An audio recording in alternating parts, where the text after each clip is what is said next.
Good morning all of you.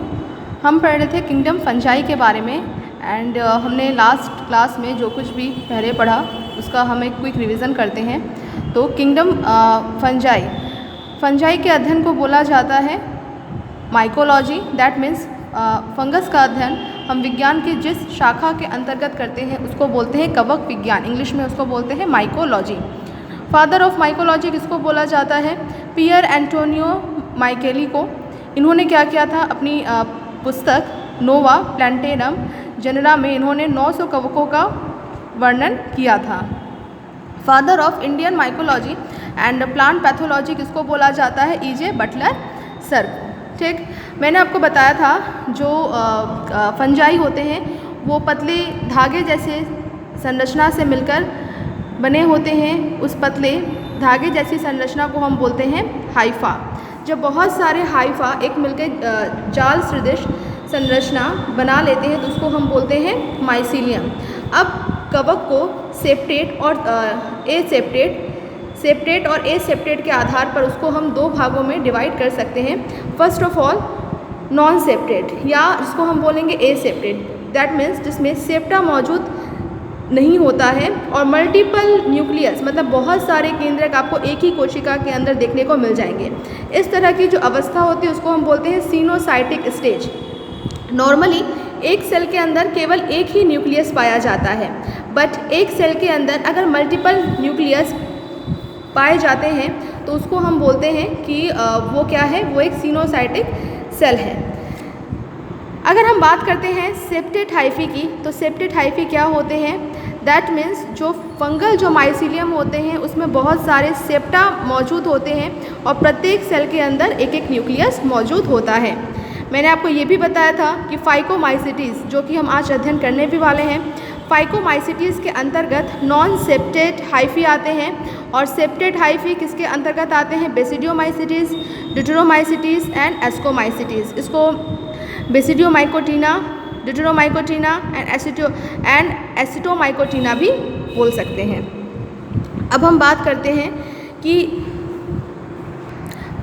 करते हैं कि कवकों में जो पोषण होता है वो किस तरह से होता है। सबसे पहले हम बात करते हैं सैप्रोफाइट। सैप्रोफाइट को हिंदी में बोलते हैं मृतोपजीवी। मृतोपजीवी का मतलब क्या? कि ऐसे कवक जो केवल मृत जीवों से अपने भोजन की प्राप्ति करते हों, तो उसको हम बोलेंगे सैप्रोफाइट्स। आपको टर्मिनोलॉजी याद रखना बहुत ज़रूरी है। देन फिर आता है ऑब्लिगेट सैप्रोफाइट। ऑब्लिगेट सैप्रोफाइट का मतलब ये होता है कि बिल्कुल इसमें जो कवक होंगे वो पूरी तरह से सैप्रोफाइट, दैट मीन्स मृतोपजीवी ही होंगे। जो पोषण होता है वो केवल मृत कार्बनिक पदार्थों से ही ये ग्रहण करते हैं। इसका एग्जाम्पल क्या है? Mucor and agaricus. उसके बाद है फैकल्टेटिव पैरासाइट। फैकल्टेटिव पैरासाइट का मतलब है विकल्पी मृतोपजीवी। दैट मीन्स ये होते तो आपके पैरासाइट हैं लेकिन ये विकल्प के रूप में सैप्रोफाइट की तरह भी पोषण कर सकते हैं। जैसे भोजन मृत कार्बनिक पदार्थों से ग्रहण करते हैं मगर कुछ विशेष परिस्थितियों में सजीवों से भोजन की प्राप्ति करते हैं। नेक्स्ट है पैरासाइट, दैट मीन्स परजीवी। ऐसे इसके अंतर्गत फंगस आते हैं जो कि अपना पोषण केवल सजीव कोशिकाओं से ही ग्रहण करते हैं। ये सजीव कोशिकाओं से अपना भोजन इंटरसेलुलर माध्यम से और इंट्रासेलुलर दोनों माध्यम से ग्रहण करते हैं। इंट्रासेलुलर का मतलब क्या होता है?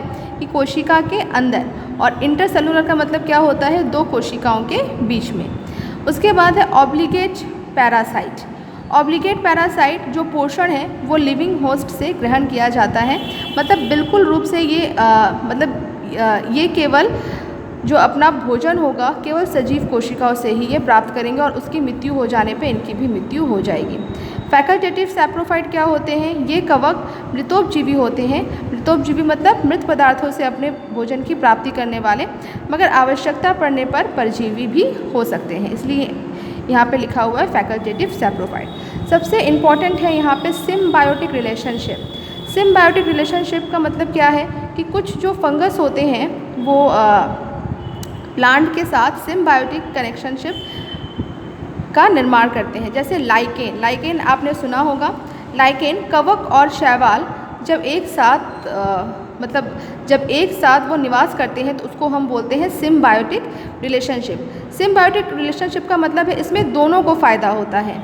जो शैवाल होता है चूँकि वो फोटोसिंथेसिस की प्रक्रिया द्वारा अपना भोजन स्वयं बना सकता है, और जो कवक होता है वो मिट्टी में माइसीलियम का निर्माण करता है और मिट्टी से क्या करता है, खनिज लवण, इसके बाद बहुत सारे पोषक तत्व को प्राप्त करके शैवाल को पहुंचाता है, और बदले में शैवाल उसको फोटोसिंथेसिस के मैकेनिज्म द्वारा तैयार किया भोजन कवक को देता है। तो इस तरह से जो सिम्बायोटिक रिलेशनशिप का मतलब है कि यहाँ पे दोनों जीवों को लाभ की प्राप्ति होती है। देन है माइकोराइजा। माइकोराइजा जो कवक होता है, दैट मीन्स जो फंगस होता है वो जिम्नोस्पर्म, पाइनस एक जिम्नोस्पर्मिक ट्री है, उसके जड़ के साथ लगा होता है और उसकी जड़ों को ये क्या करता है, हेल्प करता है ताकि उसकी जो जड़ें हैं उसको खनिज लवण पानी की प्राप्ति हो सके, और बदले में फोटोसिंथेसिस के प्रोसेस के द्वारा जो फूड तैयार किया जाता है वो कवक को प्रदान कर दिया जाता है। तो ये था कवकों में किस तरह से हम भोजन की एक तरह से विधि है। अब हम बात करते हैं कि फंजाई में जनन किस प्रकार से होता है। तो इसमें जो जनन है वो कायिक, दैट मीन्स सोमैटिक, खंडन, दैट मीन्स फ्रेगमेंटेशन, विखंडन, खंडन विखंडन एक ही चीज़ है, तथा मुकुलन विधि, दैट मीन्स बडिंग विधि द्वारा होता है।